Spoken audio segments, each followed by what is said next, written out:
guys, we're off to the GT Bank Fashion Weekend and I have a guest with me. Hello. So GT Bank Fashion Weekend is one of the most anticipated fashion events of the year. We had one last year and this is the second edition. Last year was really amazing, it was good. Aside from the fact that we were quite hot inside of the tent. I did like the show and I was able to attend both days. This year I will only be attending today, which is why I'm trying to get there as early as I can to bring you guys as much content as possible. I will be shooting with the Samsung Galaxy Note 8. So let's head over to Landmark, which is the venue for the event, and I'll let you guys know what is happening basically. Right? Yeah. Take me back to the planet where you and I are still meant to be. 'Cause I'm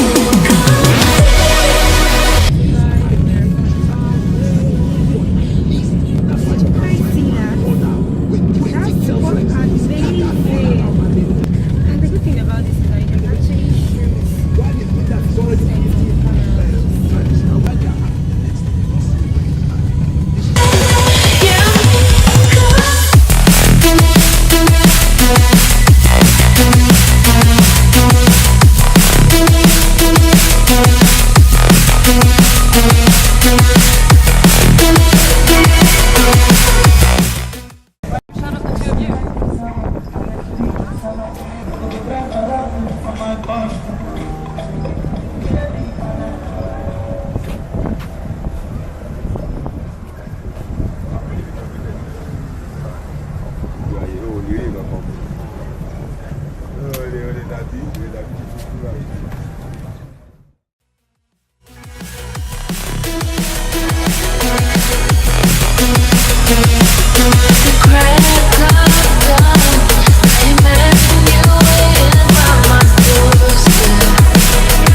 number one local footwear brand championing local production in Nigeria.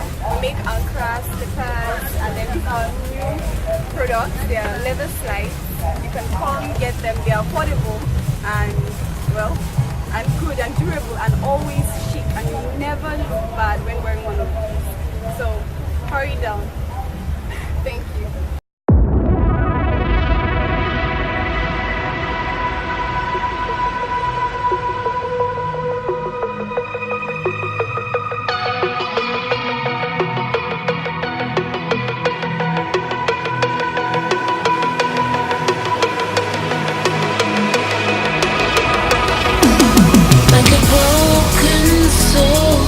in a wonderland without angels. That is how I feel when the mirror shows me a stranger. Yeah. And I know they're just fragments of a world where your absence all I get to see. Take me back to the planet where you and I are still meant to be. 'Cause I'm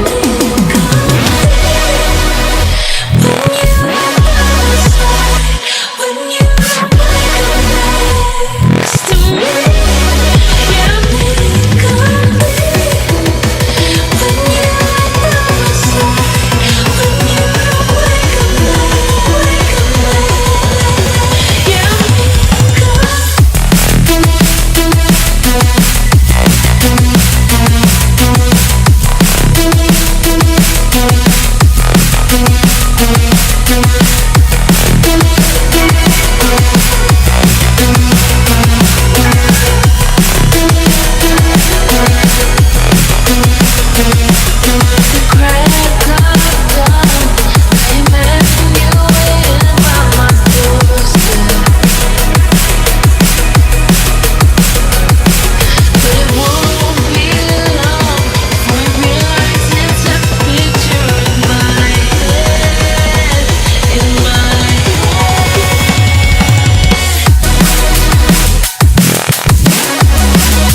I'm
When I started, I knew I wanted to be a photographer, but I didn't really know what that meant, clearly.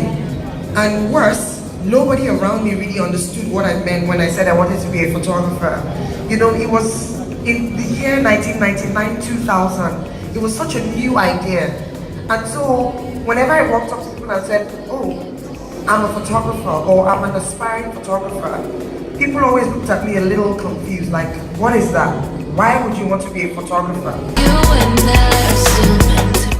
So when I get the brief or commission to photograph someone that's an icon or someone that's famous, my first thought is, how do I make an image that will be new? How do I make an image that people will not forget? And how do I make an image that will be authentic? How do I make an image that will be true to me? So when I spoke to that video, and I was supposed to be taking his photos, It was a very interesting and controversial time in his career. There were so many people saying so many negative things, throwing this at him and throwing that at him. And then what I like about him is that he would also respond. And he got me thinking about what it means to be a celebrity. When you're a celebrity, it means that you're out there and people think it's like their human right to throw things at you. People say things about you, they don't consider you as a human being. So I thought, wouldn't it be interesting to explore in an image that whole concept of people throwing things at him?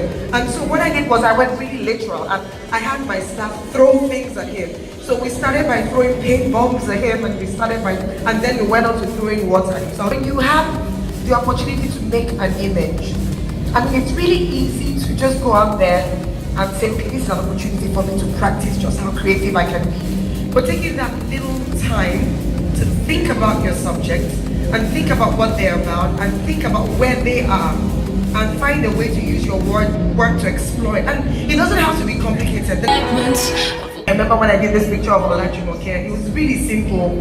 I didn't know the images were going to get noticed at all. But I was photographing and this bread seller walked into the scene and I thought, how about I make her a love interest? You know that bread seller that everybody on the street is in love with and wants to marry? You know, I'm going to make her dress a little longer, I'm going to paint it really red. And that was exactly what I did. And I had a tiny temper turn in her direction like you would notice in her. Now the point is not making images and thinking that everyone will get what you're saying, but at least giving yourself an opportunity to start. You need an idea to start with, and it doesn't matter how simple the idea is, people will eventually connect with it somehow. I remember when I was supposed to shoot photos for his album cover, and I was thinking flavor. First thing, everybody knows that Flavor likes to be shirtless. So I was like, you know what, I was going to keep him in his comfort zone, and then we're going to focus on clothes.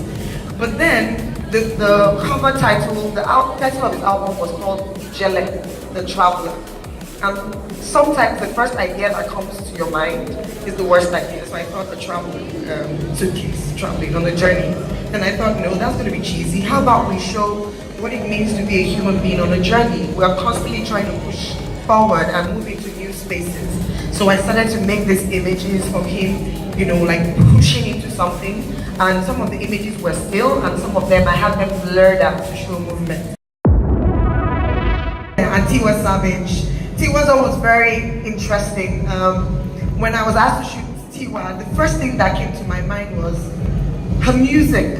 Tiwa is very international. She sounds like a Rihanna or Beyonce, and her songwriting is on that level. But she also sounds like my aunties doing the disco dance from 1982. Her sound is very ritual and very Nigerian ritual, Nigerian disco. Do you understand? So if you listen to a lot of her songs, you can almost hear this girl was in touch with her mom when her mom was younger. And so I wanted something that was very grassroots and very ritual at the same time. So while I was shooting, usually my favorite market is Mushi Market. Whenever I'm doing a shoot and I've run out of ideas for props, I just go to Mushi Market. And while I was standing on the road, this old red Toyota Stylist, drove past me, and I looked inside. I know those Toyota Stylists with the allergies. The inside was made of black and white fur. The guy had decorations in his car, painted on, the Niger way. And I ran after the car and I said, I need your car. I took his phone number. He thought I was crazy and he moved on in traffic. I said, no, I'm not mad. I just really need to use your car tomorrow. So we exchanged numbers, and then he brought my Toyota Stylist to me, and I was able to shoot Tiwa Savage in the Toyota Stylist. Now, it may not make sense to anybody else, but for me, I was able to make that connection between a very new and very slick artist, which is her sound, and then the connection she had with the very gritty and very grungy and the very ritual. And that was how I did it. Know thyself. The most important thing to know is yourself.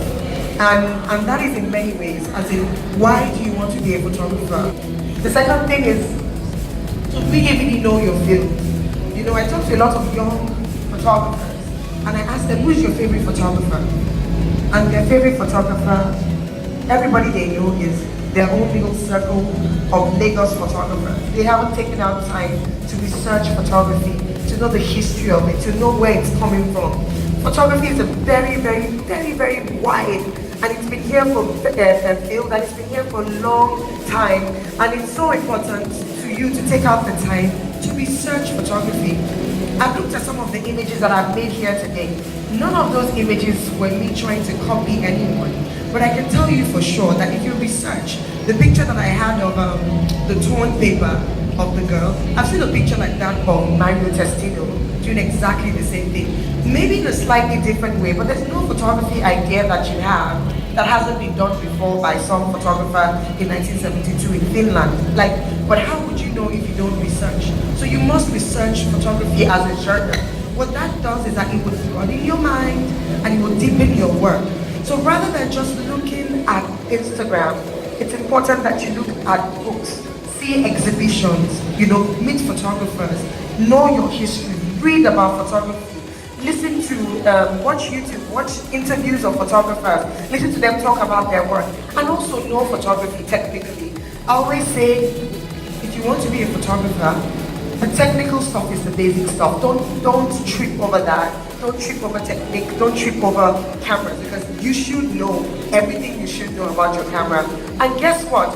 When I became a photographer, there was no information available. But everything you need to know about photography is on YouTube. Everything you need to know about lighting is on YouTube. Everything you need to know about your camera is on YouTube. It's on Google. It's on many photography websites. So to be a great photographer and to be a technically proficient photographer is just really simple. Take out time, stop, read, learn, research, and then you can step out confidently and practice as well. The third important point is find inspiration in everything else. Sometimes you feel like you're shouting and no one is listening. You're showing work and it seems like people are not paying attention. But you must keep pushing. But you have to push in the right direction. There's more than enough room for everyone. As long as you're speaking with your authentic voice. And as long as you take enough time to find that authentic voice. Thank you very much, everyone. I would say you need to know who your customer is. You need to have a clear message, and you need to be really determined and to be able to take criticism. I would say, like I was told, that an internship is key, and I know that that's probably like the most cliche response ever, but I had no experience. At that point, I didn't know who Anna Wintour was. I didn't know the landscape and the different jobs that were in fashion, and so that internship kind of opened my eyes. But I would say if a traditional internship is not the route that's here, it's like make a list of companies that you would want to work at and just research, because even if you're working, what you might not think is an important role within a company, you're still within that company and you're still able to observe what's happening within that company. So it might not be like your dream job, but if you kind of have an idea of where you would want to work, start there and be open to other positions. When I was at Yves Saint Laurent, they actually offered me the receptionist job. And so I had to consider things like that before getting the role that I wanted. But I knew that that was the company I wanted to be at. I think that Instagram is a blessing and a curse. I obviously see how important it is, especially for people who are creative and people who want to work in fashion, but Instagram has also kind of created this environment where everyone's a creative director, everyone is like a fashion director, and it's like, sure, you are the fashion director of your Instagram, but like what else? So while I think that it's amazing to be able to show your aesthetic and create your own content and show the rest of the world what you're able to do, I do think that you have to be realistic and really tell that story about yourself from a natural, more organic way and not to fake it. So like right now, if you're not creating video content for your Instagram, then you are behind. It's everything that you need to be focused on. You should be like, just making videos using apps on your own to kind of produce video content, because that's where we see the most engagement, and that's also what's getting like shared the most right now. And creating content for brands, I think, is much like creating content for your own Instagram. It's kind of like identifying what you want to say or what visuals you want to put out to the world and how you want someone else to see your aesthetic. Just with brands, it's like very specific, and you have a job, you have to do it. They have a product, you need to show it. So it's actually one of my favorite things to do is to work with a brand, because they see the product and they see the brand in one specific way, and being able to come in as a consultant and give them fresh ideas and show them how they can interpret their product differently is a challenge, because no one ever wants to approve anything, but when it does get approved, I think it turns out pretty well.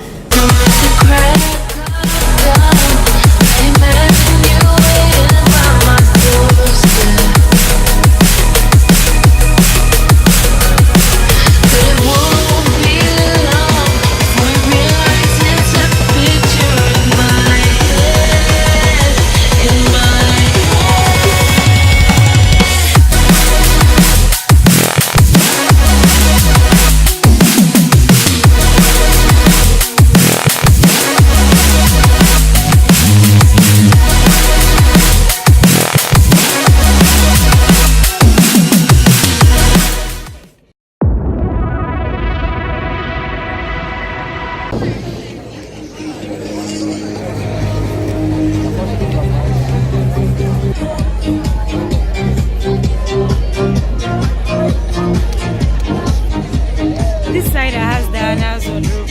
I'm going to change it to Oma.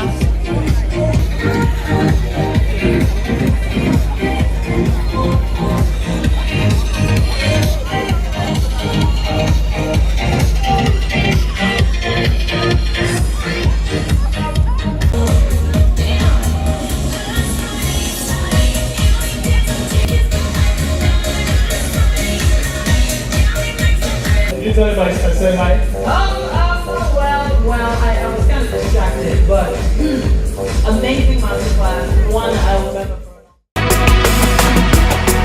Take me back to the planet where you and I are still meant to be.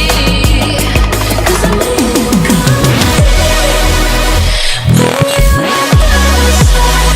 when you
next to me.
shows. We had Narida Subakajai. The shows were nice, it was amazing, and we had a number of retailers. I was looking for Ethnik by Owolabi, who was here last year, but I didn't find him. However, there were other amazing people, which I must have showed you by the time you watch this video before you get to this point. Now, I think there are a couple of things that Jitsi Bank could have done differently. First of all, I feel like the press accreditation should have been done days before now. Now to the runway shows, they were really slow. Come on, I need to go like this because I need to go home. You don't have to stay till 11 p.m. So I feel like they were really slow. We could have made it faster, you know. But aside from all of that, it's an amazing show. Jitsi Bank has done really well, from the masterclass to the runway shows to the retailers to the props that were put in place. I feel like I'm taking myself over and over again. Yeah, you guys, I hope you had fun, and so I come your way again, don't forget to inspire someone, create a strong impact, and one way you can do that is actually by sharing this with your network. I love you guys.